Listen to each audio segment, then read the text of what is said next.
de Madrid.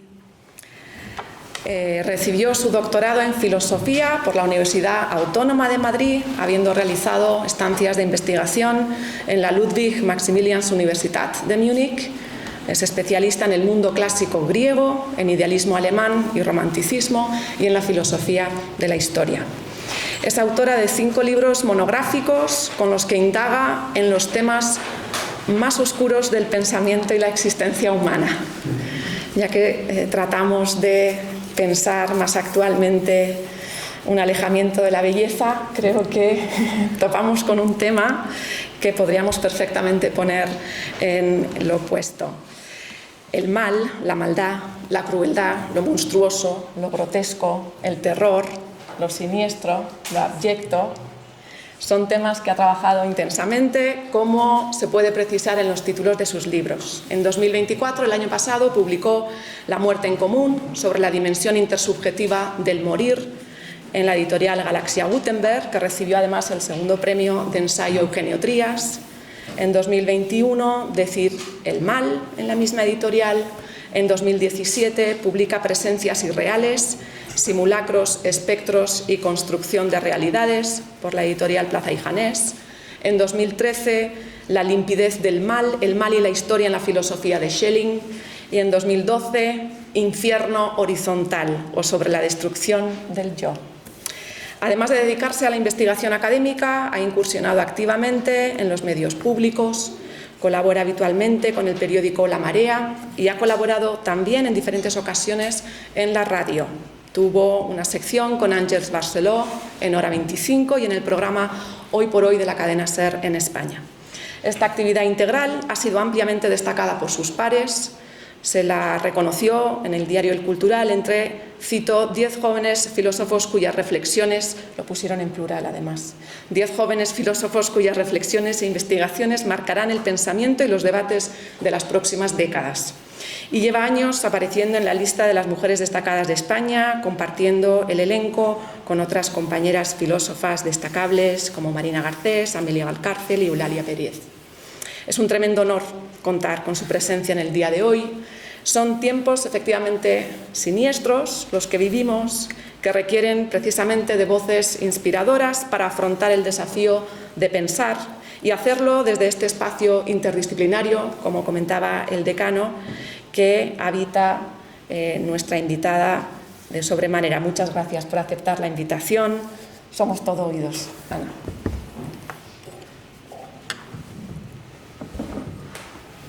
Bueno, muy buenas, ¿se escucha bien?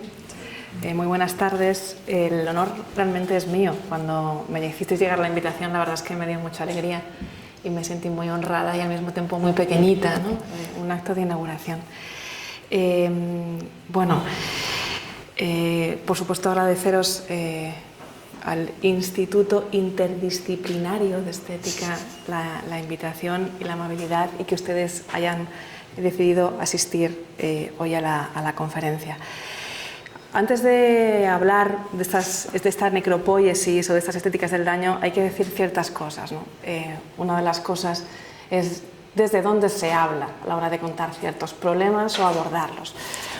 Y la manera en la que me gustaría repensar y recolocarles o colocarles a ustedes para que sepan lo que les voy a contar he preparado una intervención que es eminentemente filosófica, porque yo creo fuertemente en el valor transformador de la filosofía. Creo que la filosofía no solamente transforma porque nos permite tomar conciencia, sino porque esa conciencia nos da las herramientas suficientes y, si todo acompaña, el valor también suficiente para mirar justamente las zonas de sombra, no para regocijarse en ellas, sino para tratar de cambiarlas. Y en ese sentido, yo creo en la filosofía, creo en ese poder que tienen. Creo que la filosofía, es verdad que no estoy de acuerdo con Deleuze. Cuando en Nietzsche la filosofía dice que la filosofía entristece, creo que la filosofía alegra, creo que la filosofía motiva, creo que la filosofía emociona, y justamente emociona porque, aun siendo consciente de las zonas más oscuras y de las cosas más horrendas que podamos pensar, aún así hay un interés por pensar y hay un interés por cambiar las cosas, y creo que eso no lo debemos olvidar. En ese sentido, en esta conferencia que les he preparado, recupero la filosofía y me gustaría darle la vuelta, así que voy a romper algunos tópicos de la filosofía en la manera en la que tengo de presentarles este diálogo de una historia de la filosofía muy asociada con la estética y muy asociada con las diferentes artes, ¿no? Un diálogo en el que les voy a intentar dar cuenta de esa filosofía, de elementos del arte contemporáneo y del horror, para que se vean un poco ese diálogo que existe. También desde este punto de vista, otra manera que tengo también de darnos cuenta desde donde parto, es que yo creo que la estética es siempre política. Creo que hay una dimensión política importantísima. Creo que la estética tiene que ver con cómo se presentan, representan las cosas y cómo las percibimos. Y esto quiere decir que siempre hay un sesgo. Y parte de esta reflexión entre la filosofía, el arte contemporáneo, las diferentes artes, tiene que ver con la posibilidad de saber cambiar la mirada y darnos cuenta justamente de esos sesgos y esos prejuicios. A veces para abrazarlos desesperados y dogmáticamente, y otras veces para, con valentía, tratar de desmontarlos. Y ahora van a comprobar que ustedes que yo soy muy torpe con la tecnología y necesito ayuda para poner el PowerPoint. Y yo también necesito ayuda. A ver, Aquí está. ahí estamos. Y vamos pasando por esto. Genial. O si quieres apretar.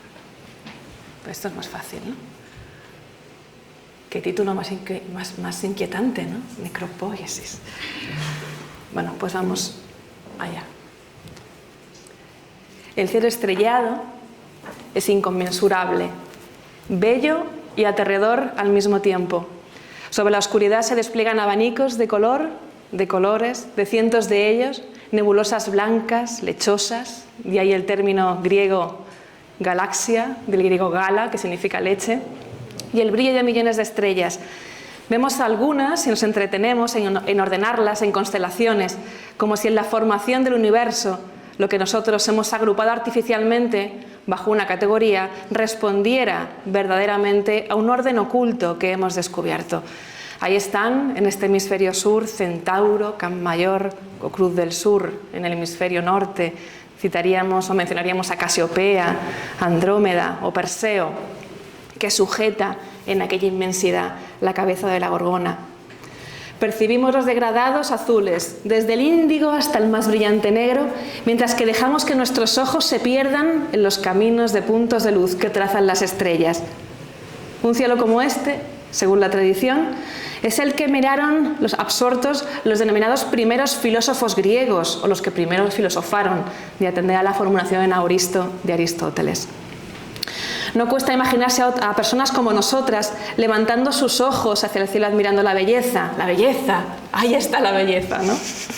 Formulándose al mismo tiempo preguntas y buscando un orden y un sentido a todo lo que contemplan. Confiesen que ustedes también han mirado el cielo estrellado. De ese modo, mirando el cielo y buscando respuestas ante este abrumador paisaje, se alumbró, según se dice, la práctica de lo que hoy conocemos como filosofía.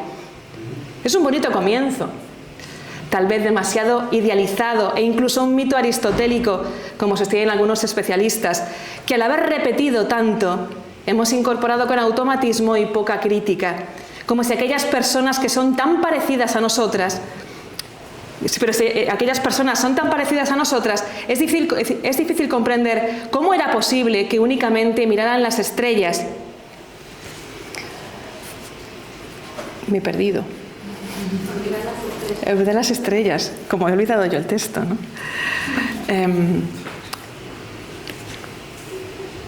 ¿Cómo era posible que únicamente, disculpen ustedes, miraran hacia arriba, cuando hacia abajo y al mismo tiempo Jonia estaba siendo sacudida por la guerra con los persas y los rodeaba el horror y la muerte?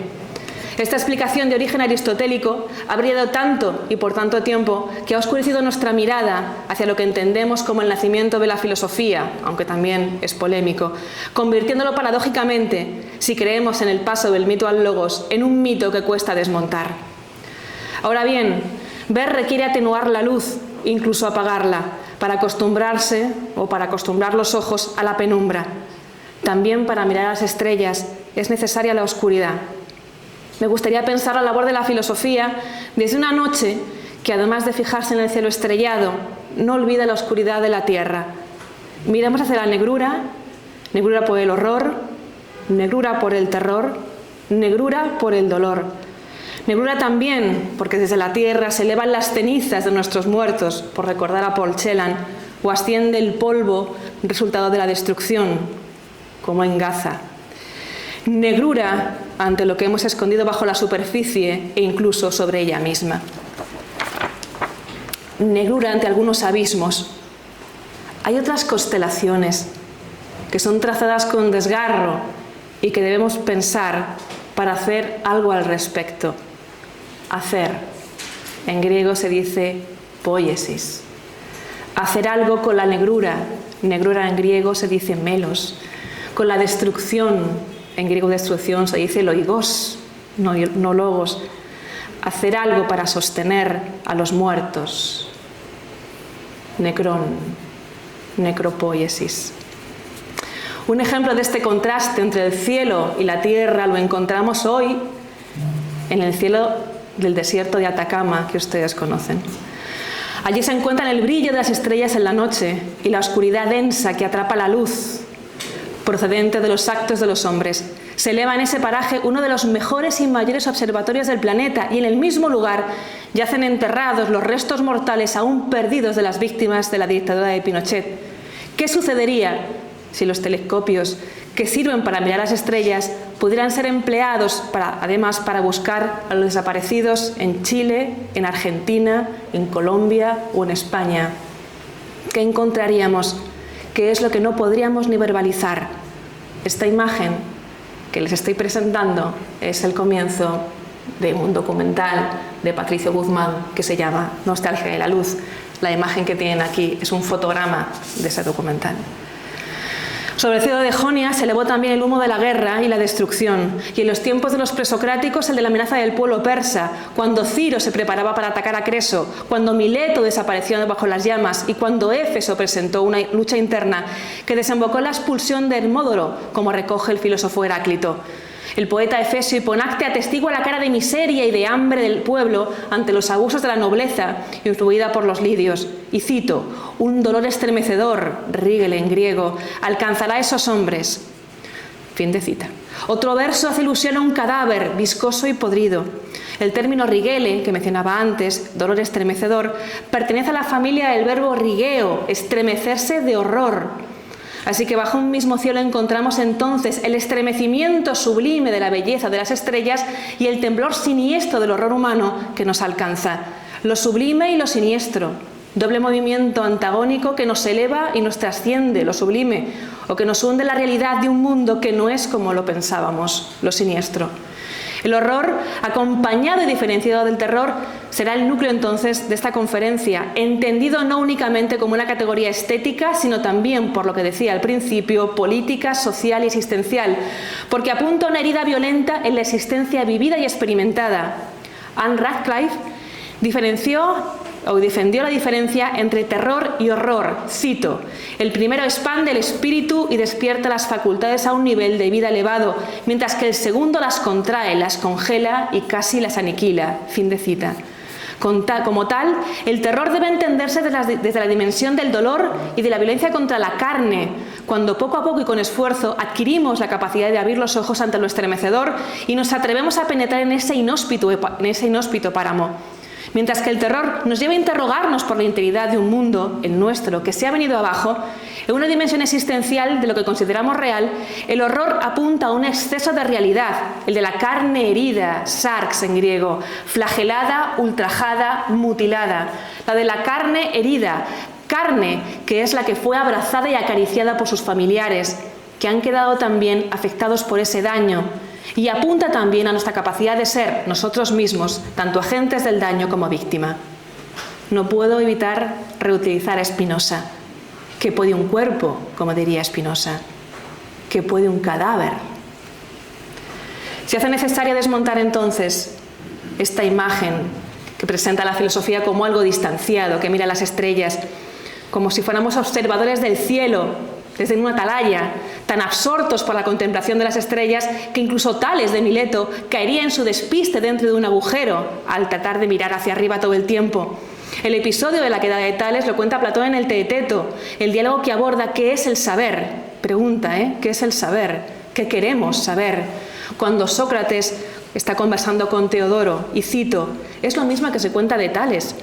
Este, cuando estudiaba los astros, se cayó en un pozo al mirar hacia arriba, y se dice que una sirvienta tracia, ingeniosa y simpática, se burlaba de él, porque quería saber las cosas del cielo, pero se olvidaba de las que tenía delante y a sus pies. La misma burla podría hacerse de todos los que dedican su vida a la filosofía. En realidad, a una persona así le pasan desapercibidos sus próximos y sus vecinos, y no solamente desconoce qué es lo que hacen, sino el hecho mismo de que sean hombres o cualquier otra criatura. Fin de cita. Menuda crítica aquí, ¿eh? Duele un poco. Ahora bien, una persona a la que los demás le sean indiferentes, ¿hace filosofía? Homo sum humani nil a me alienum puto. Escribe Publio Terencio Africano en El Atormentado. Les traduzco. Hombre soy, nada de lo humano me resulta ajeno. Y dice Unamuno al respecto, cito, soy hombre, a ningún otro hombre estimo extraño, porque el adjetivo humanos me es tan sospechoso como su sustantivo abstracto humanitas, la humanidad, ni lo humano ni la humanidad, ni el adjetivo simple ni el adjetivo sustantivado, sino el sustantivo concreto, el hombre de carne y hueso, el que nace, sufre y muere, el que come y bebe, y juega y duerme y piensa y quiere. El hombre que se ve y a quien se oye, el hermano, el verdadero hermano. Fin de cita. Nada más importante para la filosofía que pensar la vida, con su dolor, su terror y su horror, con su carne y con su hueso, la que tenemos en común, pero también la que nos diferencia, y precisamente por ello es a la que debemos aprender a escuchar. Pese a lo recogido por Platón, tenemos testimonio de que Tales tenía los pies en el suelo, y era un atento observador de lo que sucedía a su alrededor. ¿Cómo no estarlo, como decía antes, con el pueblo persa en las puertas de Mileto?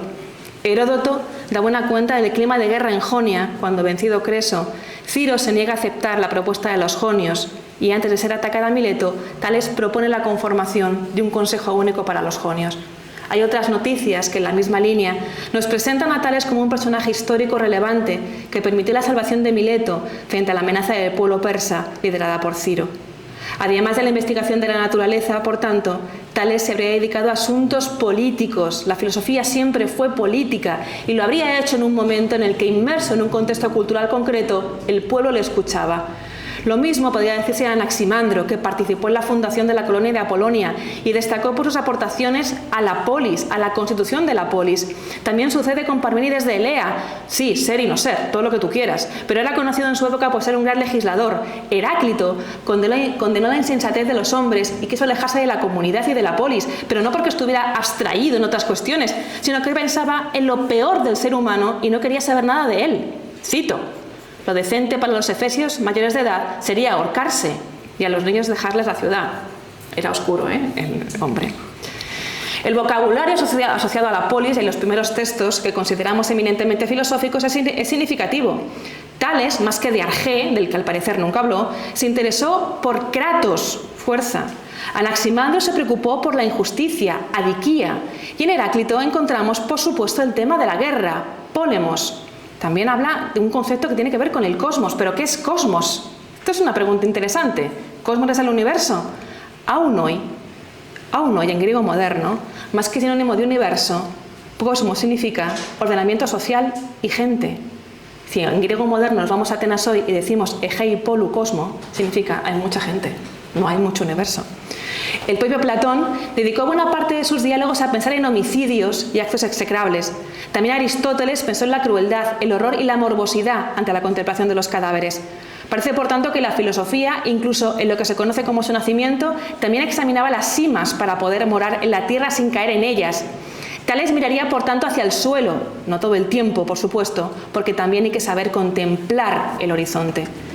El propio Sócrates, en la cita del Teeteto que les decía antes, prosigue de este modo, y cito: cuando se trata de saber qué es en verdad el hombre y qué le corresponde hacer o sufrir a una naturaleza como la suya, a diferencia de los demás seres, pone todo su esfuerzo en investigarlo y examinarlo todo atentamente. ¿Comprendes, Teodoro, o no? Fin de cita. ¿Comprendemos o no? La filosofía es la manera en la que el ser humano se comprende a sí mismo, cómo se relaciona o cómo se debería relacionar con los demás y con todo lo demás que le rodea y le incumbe, porque no le es ajeno ni le es indiferente. Aquí tenemos el sufrimiento como objeto de reflexión filosófica, el que se padece, el que se causa y el que se presencia.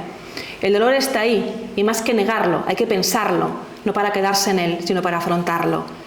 La pregunta es entonces cómo entender en la filosofía la relación entre Zaumazain, maravillarse o sorprenderse, y friso, o friqué, horrorizarse o estremecerse, y el horror a partir de una doble ambivalencia. Con esos mismos conceptos, el de Zaumazain y friso, se trata de pensar sobre la realidad del horror presente y sobre el ultraje a los cuerpos. El propio Platón dice sorprenderse, Zaumazain, ante el mal, cuando habla de tortura, del ultraje y del asesinato en el diálogo Gorgias. Y cito: luego la maldad del alma es lo más feo, porque supera a los demás males por el daño desmesurado y por el asombroso mal, kakoi zaumasoi, que causa. Recalco el empleo de Zaumazain asociado al mal, porque este verbo es lo que caracteriza el nacimiento de la filosofía, según Platón y Aristóteles. Lo solemos entender como maravillarse positivamente, pero también lo que moviliza el pensamiento es la indignación. El cielo estrellado es inconmensurable, y así comenzaba. Estremece. Hay otros motivos para temblar en nuestras sociedades que deben movilizar el pensamiento y la praxis ante el terror y el horror. Con la imagen del movimiento de un telescopio de grandes dimensiones para orientarse en la sala de un observatorio en el desierto de Atacama, es como empieza el documental Nostalgia de la Luz de Patricia Guzmán del 2010. Se posiciona, calibra el engranaje, abre su objetivo y se prepara para una búsqueda que une el cielo estrellado del cono sur, que causa admiración con el terrible pasado tan cercano de Pinochet que genera horror. Las mujeres de los desaparecidos de la dictadura buscan en la inmensidad de aquel desierto los cuerpos de sus seres queridos, asesinados y borrados por completo para que no quede nada de ellos, ni siquiera sus restos mortales. ¿Cómo lo pensamos desde la filosofía? ¿Por qué nos tiene que indignar tanto? ¿Por qué esto humano claro que nos incumbe? Lo mismo podría decirse, por ejemplo, de lo que pasa en Colombia o de las fosas comunes en el franquismo. El documental de Guzmán asocia el cine nocturno analizado por los astrónomos con el trabajo de los arqueólogos y de los familiares de los desaparecidos como rastreadores del horror ocultado bajo la tierra. Pues yo propongo sacar a colación la herramienta filosófica, la relación que puede tener la estética y la filosofía para pensar todo esto.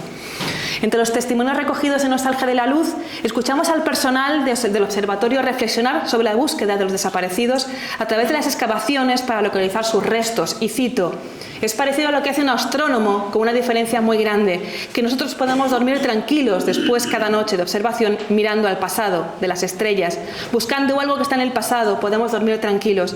Pero estas mujeres no van a dormir después de buscar en los restos, tratando de buscar un pasado que no encuentran. Para mí sería igual que si mi madre o mi padre están en el espacio perdidos en algún lugar de la galaxia y yo estaría tratando de encontrarlos con el telescopio. Sería una angustia muy grande. Fin de cita. Una de las mujeres entrevistadas, esta que he traído en imagen, recupera la imagen del telescopio. Cito: ojalá que los telescopios no miraran solo al cielo, sino que pudieran traspasar la tierra para poderlos ubicar, como si miraran hacia arriba. Miraran hacia abajo, perdón, fin de cita. Y es aquí cuando empieza la labor de la necropoiesis. El término necropoiesis puede inducir a error. No elude a la necropolítica, aunque pueda tener y tenga que ver con ella, ni a la necropoética, entendida como algo así como una poética de la muerte, aunque tenga elementos también en común con ella. Comparte, tanto con necropolítica como con necropoética, parece un ¿cómo es? Un trabalenguas. Comparte con ellas un prefijo que apunta a lo muerto y al cadáver, en griego necros, a lo dañado ya, un tejido necrosado que es irrecuperable e irreparable. Me interesa esta dimensión, lo recuperable y lo irreparable. A la familia de necros pertenecen necro, verbo que en voz activa sirve para asignar el matar y en pasiva para morir, que no es lo mismo que ceineisko, de donde viene la palabra thanatos, relacionado más a un perecer o no de forma violenta. También encontramos necrosis, entendido como fallecimiento. De ahí, de tan funesta familia, también viene nuestra palabra necrópolis. El segundo término, poiesis, merece una explicación también, porque aunque efectivamente se relaciona con la poética, tal y como empieza a utilizar Aristóteles en relación con la literatura, remite a un verbo poieo, que significa fabricar, construir, componer, representar, de ahí poiema, que es obra, pero puede ser un mueble, una estatua, una poesía, y poiesis, fabricación o composición. Ya las tenemos ahí, necro y poiesis. Con estas dos claves podemos entender que necropoiesis no es thanatopoiesis o poética de la muerte, sino que aludiría a lo que se compone o fabrica ante lo dañado irrecuperable e irreparablemente. Puede ser el cadáver, por supuesto, pero también a lo que queda afectado por esa muerte violenta y por tanto al daño que no se reduce a la vida de aquel o aquella que se mata, y esto es lo que me interesa, sino al tejido social y familiar que lo rodea. Esta sería justamente la labor de la necropoiesis. Es decir, no se trata solo de la muerte, sino del daño que genera un tipo de muerte en los que quedan. A esto se refiere la noción de una estética del daño, a cómo se llega a hacer percibible, aísthesis, este daño en la comunidad, bajo qué forma se manifiesta, no en base a ciertas reglas, como diría Baumgarten cuando habla de la estética como disciplina, sino precisamente en aquello que exceden necesariamente los marcos acomodaticios con los que aprehendemos la cotidianidad. ¿Cómo percibimos el daño? ¿A qué nos hemos habituado? ¿Qué hemos normalizado? ¿En quién percibimos este daño? ¿Bajo qué formas contenidas y bajo cuáles desmesuradas? ¿Afectan estas formas a la manera en la que entendemos el daño? ¿Cómo se relacionan estética y daño? Porque hablo de estéticas del mal. Y aquí encontraríamos justamente la relación con una estética que hace daño, que nos permiten habituarnos demasiado al dolor.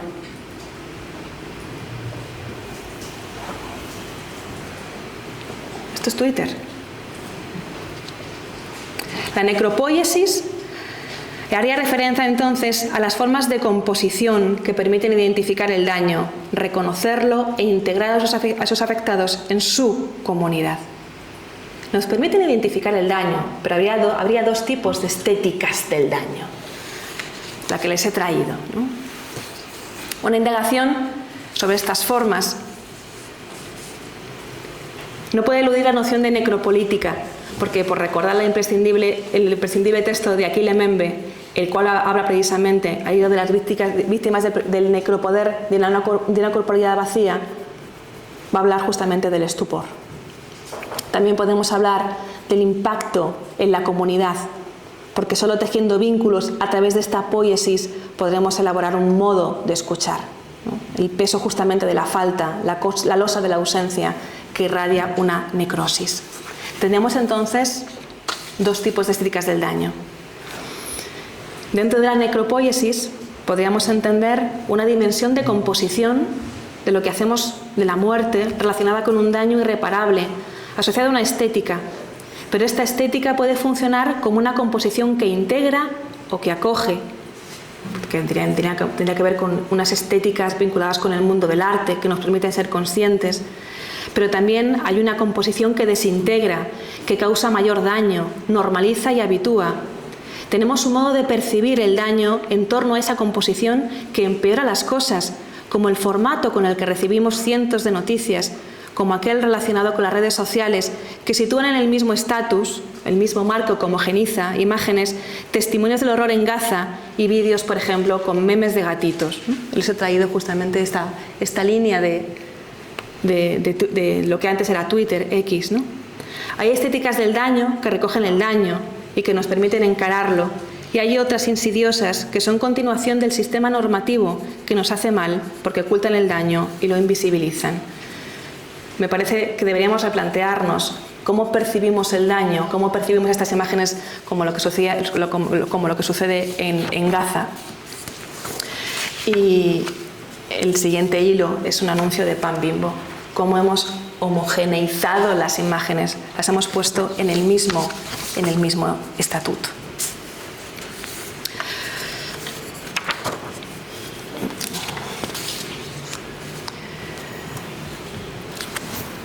En el mundo actual, ¿cómo podemos pensar estas estéticas del daño? Estéticas que no tienen que ver con las redes sociales.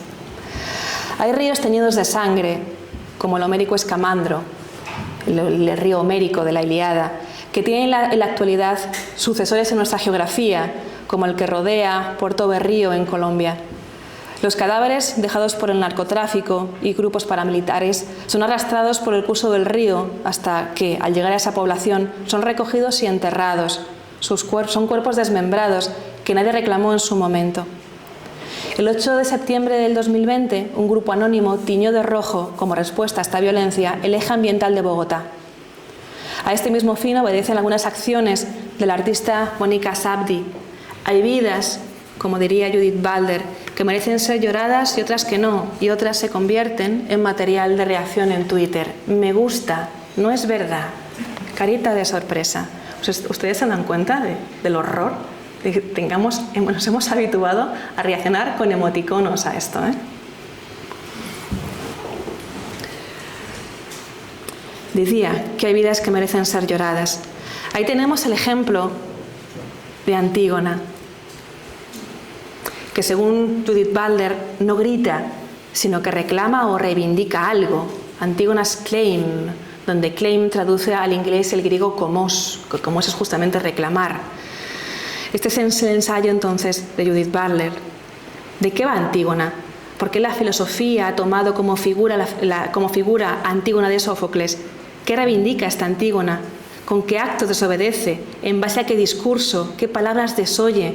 ¿Qué estética? ¿Qué política se encuentra justamente en esta obra? Y esta es la cuestión, que para Judith Butler, por ejemplo, Antígona es la grieta que desde el interior de la política pone en cuestión, esta política normativa con sus costuras y convenciones, y lo hace a través del discurso mismo hegemónico. Y es lo que me parece interesante. Vamos a pensar también, os decía antes, en esas estéticas que hacen daño, pero también poniendo el peso, por supuesto, en estas estéticas del daño. En el mundo griego tenemos también la historia de la Gorgona, de su cabeza cortada por Perseo, violada por Poseidón y asesinada por Perseo, según muchas diferentes fuentes. Pero ¿se han dado cuenta? Otra cosa que tenemos delante de los ojos y no queremos ver, ¿no? Hablamos mucho de la cabeza, pero ¿qué pasa con el cuerpo y con el cadáver de la Gorgona? Porque la Gorgona era una mujer que tenía 2 hermanas, Steno y Euríale, porque no pensamos en las hermanas, no pensamos en cómo se ha necrosado una familia, cómo hay una necrosis en esa comunidad. Pese a la pobreza de referencias, su cuerpo, los cuerpos importan, porque con los cuerpos pensamos y vivimos, porque un cuerpo forma parte de una red de afectos, porque un cuerpo desea y fue deseado. En el caso de la Gorgona, porque es lo que le quedó a Steno y Euríale tras la huida de su asesino. Es un cuerpo que importa, bodies that matter, como importa su cadáver, término que por cierto en inglés también llamamos body o corpse en algunos casos. Parafraseo a Butler y cito: no es un juego de palabras, porque ser material significa materializar, si se entiende que el principio de esta materialización es precisamente lo que importa, matters, de ese cuerpo, body, su inteligibilidad misma. Fin de cita. No se trata únicamente de la dimensión de la gile, demasiado abstracta, que ha sido ampliamente tratada, sino de la dimensión de la carne, sarx, que se lacera y maltrata. Y en ese ámbito material, la herida de los afectos es en la familia muy relevante, porque una comunidad rota no es comunidad, es fragmento doliente que requiere ser recogido y acogido. Ejemplos de la estética del daño serían, por ejemplo, Nostalgia de la luz, que les mencionaba antes, la obra de Teresa Margolles, como esta pieza de vaporizaciones que les estoy señalando, o esta de qué otra cosa podemos hablar, que se presentó en la Bienal de Venecia. También tenemos la pieza musical de Penderecki, Treno por las víctimas de Hiroshima, de 1960, o Treno, de la artista colombiana Clemencia Echeverri, del 2007.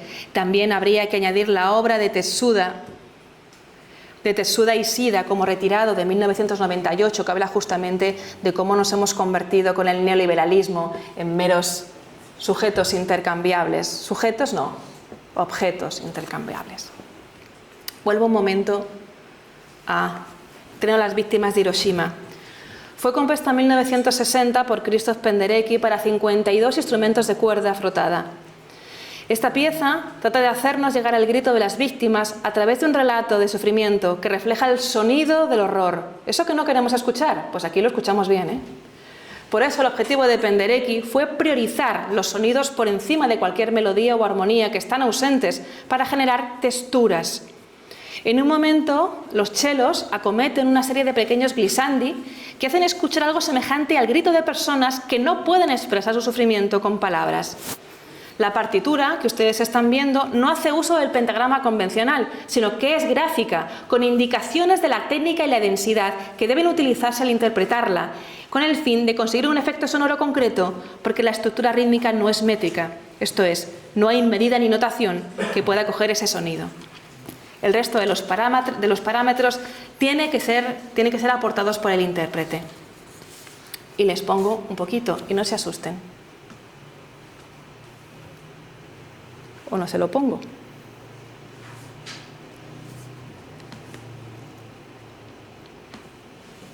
Quizá funciona mejor, como lo hemos visto antes. Así. Ahí, dale.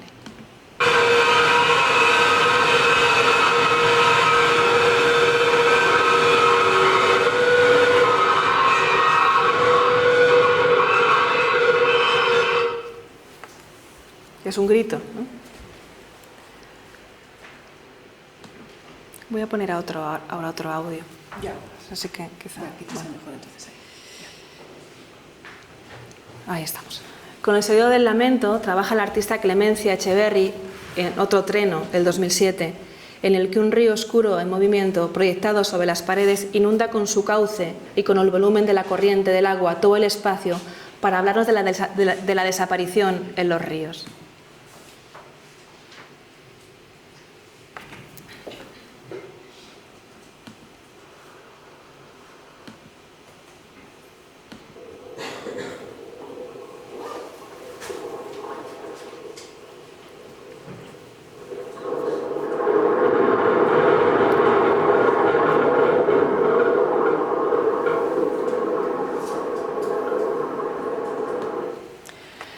Se escucha el diálogo entre las orillas del río Cauca, en Colombia, entre la crecida de las aguas y los gritos que no tienen respuesta.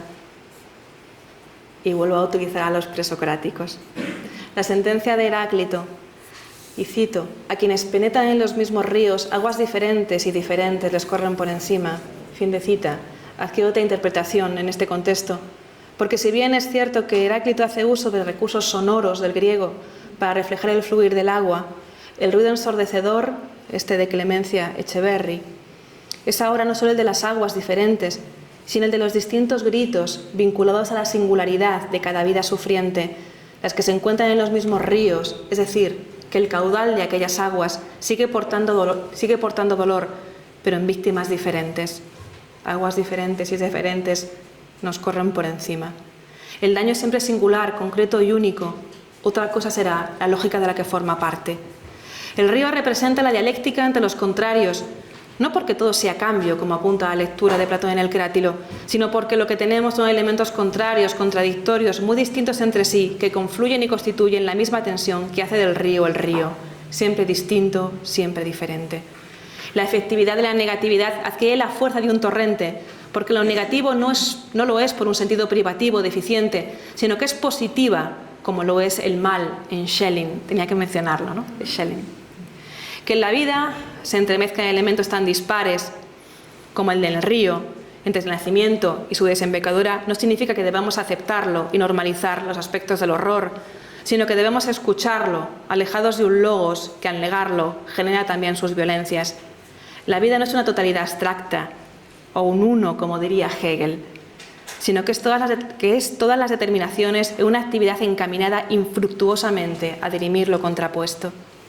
Ahora bien, si en la lectura hegeliana la armonía requiere de la diferencia, porque, cito, lo simple, la repetición de un solo tono no está en la armonía, fin de cita, los actos execrables de nuestra existencia no generan armonía alguna, sino disonancia, como la pieza de Penderecki, que sin embargo, aunque nos afecte, entra a formar parte de quienes somos. Cuanto más se niegue, más fuerza tiene y más imparable deviene su corriente. Vamos un poquito más oscuro. Cuando Simone Weil analiza la Ilíada, entiende que el centro del poema épico es la fuerza. Kratos, decía antes con Tales, una fuerza terrible que es capaz de hacer del hombre una cosa, y cito, en el sentido más literal, pues hace de él un cadáver. Había alguien, y un instante más tarde, no hay nadie. Fin de cita. Sin embargo, la propia Weil, cuando identifica qué fuerza es la más brutal y terrible, no indaga en la que trae la muerte, sino en la que se queda a las puertas, y cito, la fuerza que mata es una forma sumaria, grosera de la fuerza, cuán más variada en sus procedimientos, cuán más sorprendente en sus efectos, es la otra fuerza, la que no mata, es decir, la que no mata todavía. Sin duda matará, o matará tal vez, o está solamente suspendida sobre el ser al que cada instante puede matar. De todos modos, transforma al hombre en piedra. Del poder de transformar a un hombre en otra cosa, haciéndole morir, procede otro poder mucho más prodigioso, el de transformar en cosa a un hombre que está vivo. Vivo, vive, tiene un alma y sin embargo es una cosa. Extraño ser una cosa que tiene un alma, extraño estado para el alma. ¿Quién dirá cómo el alma tiene que retorcerse y replegarse a cada instante sobre sí para conformarse a ello? El alma no está hecha para evitar una cosa. Cuando se le obliga a hacerlo, no hay nada en ella que no sufra violencia. Fin de cita. Si la fuerza más devastadora es la que no mata, la cuestión es quién queda cuando el cuerpo es golpeado, ultrajado y torturado, cuando es violado, cuando no hay límite. ¿Qué sucede cuando el dolor es tan extremo y la situación tan avasalladora que la víctima ya no está ahí? Cuando a su modo se ha convertido ella misma en piedra, si puede volver a ser alguien cuando se siente nadie, o peor que nadie, que el alma no tenga más remedio que petrificarse para poder sobrevivir y paradójicamente morir de algún modo, no del todo, pero morir en una suspensión entre lo que se es, lo que se ha dejado de ser y el peso de la violencia que se ha quedado dentro, con el alma plegada en un estado entre el nadie, en inglés nobody, y la prisión de un cuerpo que como sepultura, según el conocido lema griego, no se reconoce como propio. Se encuentran los que sin llegar a ver a la gorgona han padecido la violencia. Nadie, se dice en inglés nobody. Ahora bien, nobody significa literalmente no cuerpo. ¿Qué puede querer decir que alguien se transforme en nadie? ¿Que su cuerpo sea un no cuerpo? Para Primo Levi, aquellos que han tocado fondo, los llamados musulmanes, están vacíos, no tanto porque hayan sido sacados de sí mismos, sino porque han acabado hundiéndose en sí mismos para escapar del horror. Para Hannah Arendt, si la posibilidad de que un ser humano devenga una persona, la existencia depende si la posibilidad de que un ser humano devenga una persona, la existencia depende de que haya ejercido su capacidad de pensar, entonces, y cito, en el mal radical no queda persona alguna, no person, a la que poder siquiera perdonar. Fin de cita. Es relevante este no person del perpetrador del que habla Hannah Arendt en Responsabilidad y Juicio, cuando la víctima a su vez se reduce a nadie, como decía Simone Weil. Jeanne Amery, como víctima de la tortura, discute con la tesis de la banalidad del mal en su ensayo Más allá de la culpa y la expiación. El daño que le infligieron no fue banal, por mucho que fuera ejercido por hombres que no eran personas. Se puede reflexionar acerca del atormentador, pero sin olvidar nunca el ser vivo que se ha convertido en objeto sometido por la violencia. Esa no persona, por seguir la conceptualización de Hannah Arendt, se convierte en soberano del otro, que es reducido a cuerpo cosa del que no puede escapar. No hay nadie cuando el sujeto se reduce a cuerpo disponible. Cito, tampoco he olvidado que hubo momentos en que traté a la soberanía torturadora que ejercían sobre mi cuerpo como una suerte de respeto ignominioso. Pues quien es capaz de reducir a un hombre completamente a un cuerpo, corpa, en el texto de Amery, y a quejumbrosa presa de la muerte, ¿no se asemeja tal vez a un dios, o al menos a un semidios? Fin de cita.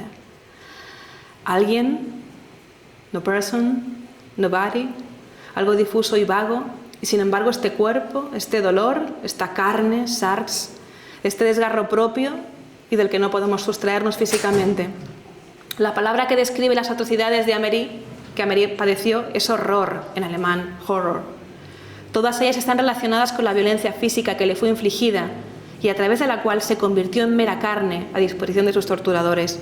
En su prólogo expone abiertamente qué es lo que se encontrará en sus páginas. Cito, en ella se describe cómo se sufre la violencia. Eso es todo. Fin de cita. Nada de lo que hayamos leído se parece a lo que realmente sucede cuando el cuerpo siente el primer golpe. Cito: nada es normal apenas somos arrojados a las cimas de una realidad cuya luz nos ciega y penetra hasta la médula. Fin de cita. De pronto, dice Améry, llega el sentimiento de desamparo, el más radical, el más frío, el más terrible, el que incide en que nadie ni nada podrá parar lo que vendrá después. Cito: afuera nadie sabe lo que ocurre, dentro ni sabe nada, ni puede hacer nada por mí. Estoy seguro de que ya con el primer golpe se le aplica, pierde algo que tal vez podríamos denominar provisionalmente confianza en el mundo. Fin de cita. Perder la confianza en el mundo. El término que emplea Améry para hablar de desamparo es hilf-los, que significa literalmente falto de ayuda, pero con el que también se denomina a la sensación de desorientación, porque allí donde alguien golpea se espera casi visceralmente que alguien proteja, de modo que con ese golpe sin respuesta de un tercero caen los puntos de referencia. Esto desde el punto de vista de la víctima que padece el golpe directamente, pero ¿qué pasa con las familias? Las familias también están desorientadas, las familias también buscan amparo y también pierden la confianza en el mundo. No es, sin embargo, la fuerza del golpe lo que desencadena el hundimiento desconcertado de quien lo recibe, sino el mero hecho del golpe, de que aquello sea posible, de que nadie haga nada, de que todo quizá quede impune. Por eso, como señala Améry, las huellas que quedan no son solo físicas, sino ante todo psicológicas. Hay algo que se muere, ¿no? Lo irrecuperable, aceptar lo irrecuperable.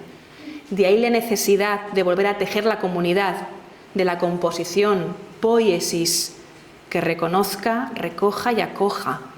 Necropoiesis y memoria histórica se dan entonces la mano.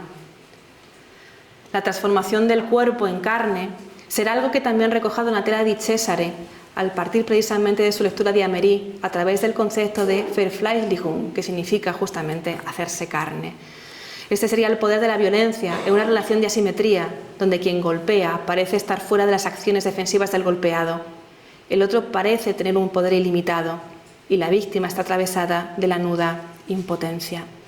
¿Qué sucede cuando un ser vivo se reduce a la carne y queda a sí mismo presa de ella?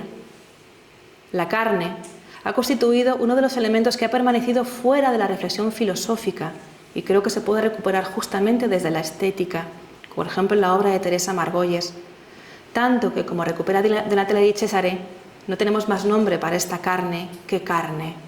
Así lo señala Merleau-Ponty. Ninguna filosofía ha pensado esta carne, Fleisch, la carne orgánica, que pasará a ser inerte, y que otro filósofo como Roberto Espósito asocia a las pinturas de Francis Bacon, en las cuales el extremo de la misma, hecha pedazos, imposibilita su reconocimiento como lo que fue parte de una figura humana. Es algo monstruoso, aunque lo realmente monstruoso es cómo ha llegado a ese estado. Martha Nussbaum habla del horror moral cuando habla de los crímenes, que además de un homicidio, quedan relacionados con los abusos sobre los muertos. Ellos son, según expone Nussbaum en sus reflexiones, propiedad de la familia por su alto valor emocional y, por tanto, cito, consideramos graves estos males primordialmente por el daño que causan a parientes y queridos del difunto. Fin de cita. Mary Douglas ha hecho una interesante aportación al respecto. Los dioses en la Ilíada protegen el cuerpo muerto del héroe troyano, Héctor, hasta que Aquiles lo devuelve y pueden ofrecerle adecuadas exequias. El cuerpo es tratado de tal modo que, como afirma Douglas, también estos procesos atraviesan simbólicamente al difunto y queda reinscrito en el sistema social, incluso cuando sus restos se asocien con aquellos elementos biológicos que pueden corromper el ámbito de los vivos, normalmente vinculados a la idea del cadáver. De ahí que la separación entre un cuerpo vivo, atravesado ya de códigos sociales, y un cuerpo muerto, ajeno a esos códigos simbólicos, no es cierto. El cuerpo muerto sigue asociándose a la persona, sigue siendo recogido por una familia, por una comunidad. Cómo se ha tratado el cuerpo tras el fallecimiento es por tanto relevante, porque hace explícita una forma de violencia asociada a un reconocimiento del difunto.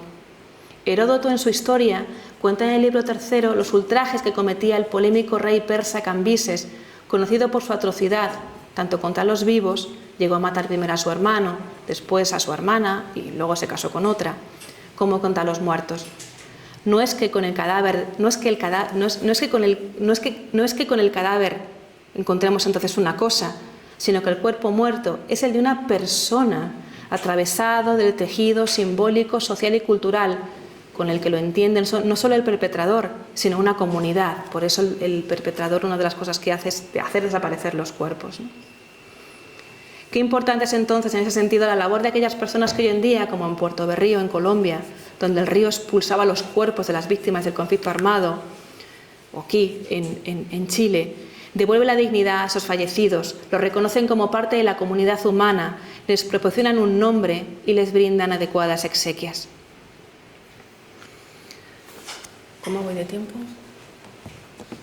Bien, muy bien. En griego, hacer desaparecer o tratar de suprimir. ¿Ustedes están bien? En griego, hacer desaparecer o tratar de suprimir o borrar se dice, como encontramos en Heródoto, afánizo. Es un término relacionado con la familia de la luz y la iluminación, y hay faino o fósforo, ¿no? Pero que con el uso de la alfa privativa apunta a la idea de aquel a quien se le niega la luz. Por eso, con todo, quizá haya algo aún más terrible, ces, escatés, gibreos, que el ultraje al cadáver, ¿no? Sino la de no encontrar el cuerpo porque se lo ha hecho desaparecer. Sin lugar a dudas, estos crímenes suponen para los familiares lo peor de una muerte negada, de aquella que no puede ser despedida adecuadamente y reintegrada de otro modo, a través de una despedida que se produce a través de una simbolización sobre el cuerpo de esa despedida y una vida en suspenso. La pregunta sería, ¿qué es lo que motiva a hacer desaparecer a una víctima? Puede ser ocultar el crimen, pero también, en el caso de las dictaduras, que conocemos también, la de hacer sufrir a sus familiares. La falta de un cuerpo al que dar sepultura tiene efectos devastadores. Di Cesare afirma que uno de los objetivos es, y cito, el de privar a la comunidad de los acostumbrados e indispensables ritos de la pérdida. Fin de cita. Y suspende el presente y se cierra el futuro y conduce a la familia a la responsabilidad imposible de dar a ellos mismos muerte al desaparecido, al decir cuándo está muerto y cuándo no. Sin cuerpo tienen que decidir si seguir esperando o no, nada más cruel. Esta experiencia es lamentablemente conocida en nuestra época, no solo por las fosas comunes del franquismo o aquí en Chile con la dictadura de Pinochet. ¿Se ha apagado esto? Sí. Yo creo que a lo mejor damos aquí. Ahí estamos otra vez. Vale. Sí. Perfecto. Ahí estamos.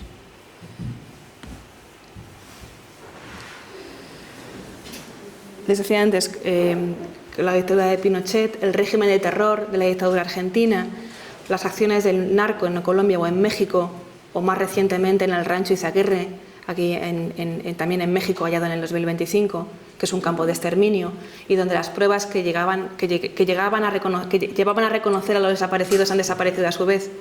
Por eso el término horror aparece de forma cada vez más frecuente en los análisis de las formas contemporáneas de violencia, que apunta de forma inaudita a la voluntad de deshacer la humanidad de las víctimas, no solo a través de su individualidad, sino también imposibilitando su reintegración en la comunidad. Los familiares suspiran por sus muertos y rezan por hallar sus cuerpos. Toda la obra del artista colombiano Óscar Muñoz, que es el que están viendo ustedes, se basa en esta idea. Su trabajo Aliento, de 1995, consiste en un espejo en el que mirarnos. Cuando lo hacemos lo suficientemente cerca, una imagen aparece con nuestro vaho, la del rostro del desaparecido, que también nos incumbe. Nada humano nos es ajeno. Para hallar esa oscuridad, como sostiene Joseph Conrad en El corazón de las tinieblas, no hay posible iniciación en estos misterios. Nos encaramos ante el límite interno y no externo de nuestras sociedades. Tampoco hay en realidad nada que aprender. Se trata solo, al menos filosóficamente, de comprender. En el mundo griego recogido por Heródoto, cuando eran muchos los muertos, se abrían honrosas fosas comunes y se decía quién estaba ahí enterrado. Esto no sucede hoy. No poder encontrar a los seres queridos, no poder enterrarlos ni hacer duelo, maltratar de ese modo sus cuerpos y herir irremediablemente en esa desaparición a quien los quiso, son parte de una dinámica del daño que recoge una estética del daño que debemos reflexionar justamente en una necropoiesis. No darle sepultura es una forma cruel de tortura. La fosa común no es un entierro, sino un cubrimiento de tierra que tiene como objetivo no exequias, sino la anomización y la ofensa. Ser nadie otra vez. No solo será un agujero en la tierra perdido en un desierto, allí donde se lancen los cuerpos, que no son menos restos, sino también la inmensidad del mar, como aparece también en el documental de Patricio Guzmán, El botón de nácar. Para ir terminando, espero que no estén ustedes muy cansados y que tengan un poco de paciencia. Bespalov escribe en su De la Ilíada: el todo no es un montaje de fragmentos rotos y luego pegados, mejor o peor, por la razón, sino el principio activo de la penetración recíproca de todos los elementos que lo componen. Efectivamente, estos restos, fin de cita, entre el terror y el horror, deben ser integrados. Integrar a nuestros desaparecidos, integrar a nuestros muertos. ¿Pero cómo? Esta imagen recuerda al Frankenstein de Mary Shelley, ¿verdad? En el que hay referencia explícita al poema homérico, con trozos que se van recuperando para conformar un cuerpo. Pero sobre todo quiero recuperar una novela, la de Ahmed Sadawi, Frankenstein en Bagdad, del 2013. No se trata de generar un compuesto de trozos que se cosen para conformar un sistema de pensamiento y hacerlo más amplio, sino de ser conscientes de que son la realidad que el sistema de pensar y que por tanto es necesario lograr una integración dialéctica que no lo considere excepcional ni lo maltrate como asunto del pensar, porque ha habido un maltrato del pensar en estos temas. Y ya voy terminando. En la novela de Sadawi, por volver a Gaza, un trapero decide recorrer las calles de Bagdad en pleno conflicto para recoger los restos de aquellas personas que, sin formar parte de un cuerpo, son abandonados en la calle. Su propósito es conformar con ello un todo al que poder dar sepultura, para que simbólicamente todos los que los conforman descansen en paz. Cito: quería entregarlo al Centro de Medicina Forense, porque ese cuerpo, ahora íntegro, reunía los restos humanos abandonados en la calle como basura. Era un ser humano, amigos, una persona. Lo hice para que no se convirtiera en basura, para que fuera respetado como los demás muertos, para que fuera enterrado. ¿Entendéis? Fin de cita. ¿Entendemos? La novela hace resucitar aquel cuerpo y lo moviliza para que, lejos de esconderse en las sombras, recorra la ciudad. Lo que lo revive no es, como en el caso de Mary Shelley, una descarga eléctrica, sino el grito de una madre, ya anciana, cuyo hijo desapareció hace más de 20 años y nunca lo dio por perdido. Si su hijo estaba vivo, rezaba para que volviera, y si había fallecido, rogaba para que le devolvieran sus restos. Al hacerlo, al darle vida, le da un hogar a aquel cuerpo, lo acepta y lo abraza, y le da un nombre. La vida que da la palabra. Su hacedor, el que reúne y cose sus restos, el trapero Hadi, le llama como se llame, pero aquella mujer anciana le pone uno. No es la criatura anónima de Víctor, de Mary Shelley, sino Daniel. Cito: la anciana había encendido con su grito la llama latente en el cuerpo de la extraña criatura, compuesta de restos desperdigados de cadáveres y del alma del cuerpo de un vigilante de hotel. La anciana lo llamaba por el nombre elegido para él, Daniel. Fin de cita. ¿Qué diferencia, por tanto, entre el desamparo centrado en la criatura abandonada a su suerte, de la novela de 1818 de Mary Shelley, y la angustia de la anciana que le da vida en 2013, llamándole, con la conclamatio latina? Este cuerpo hecho de víctimas responde también al deseo de justicia de cada una de las partes que lo componen. Aquel cuerpo llamado a la venganza, a la que la anciana protagonista de esta historia se abraza confundida, posibilita, sin embargo, otro regreso, el de la propia Yeshua, es esta anciana, quien, gracias a sus hijas, consigue salir de la oscuridad de una casa que no quería abandonar por si regresaba a su hijo. Cito, y de verdad que ya termino. Estaba dispuesta a esperarlo tanto tiempo como Dios le diera vida y salud, porque no soportaba la culpa de abandonar a su hijo. Fin de cita. Una de sus hijas envía a Bagdad al nieto de la protagonista, idéntico a Daniel. De ese modo, al soltar aquella imagen de muerte, pudo abrazar la vida de otro Daniel, su nieto. Al tomar la calle para abandonar aquella casa, su vecina la abraza. Y cito: se entregó entonces al llanto con su amiga. Aquellas lágrimas venían de muy lejos, eran lágrimas que su pecho había retenido muchísimos años, que habían estado destinadas a su hijo desaparecido, que nunca habían aflorado. Por fin se libraba de ellas gracias a la vecina, que parecía no querer soltarla nunca. Fin de cita. Ese abrazo conforma otro cuerpo, más grande, con más poder, resultado de la integración de las partes más terribles del vivir, tan grande como la relación que consiguen establecer sus integrantes, que alberga y reconoce el dolor indecible, que permite reconocer los monstruos y los daños y que posibilita al fin asumir el daño irreparable de una gorgona herida cuyo sentimiento la petrificó sobre todo a ella misma. Ahí radica el poder, dinamis, de un cuerpo que puede, bajo las circunstancias adecuadas, dar paso a la actividad de una reconfiguración que, sin negar el dolor ni tratar de curarlo y lo que no se puede curar, que es justamente esa parte necrosada e irreparable, construye y trata de cambiar la diquía, injusticia que la afecta. Ante la amputatio vocis, o impotencia expresiva a la que nos sume el horror y el terror, tenemos la potentia gestus, la potencia del gesto, racional afectiva. Este cuerpo atravesado de afectos y reconfortado por otros cuerpos de carne y hueso con sus vidas y experiencias que ponen en juego en un todo relacional, tiene un poder de doble cara, según responden los integrantes de la comunidad. El de imperar el daño, y les recuerdo a ustedes la estética que hace daño, que es la de las redes sociales como Twitter, los gatitos y fotos de Gaza, o tratar de atenuarlo con una necropóiesis que vuelva a intentar reintegrar a las familias afectadas. Gracias.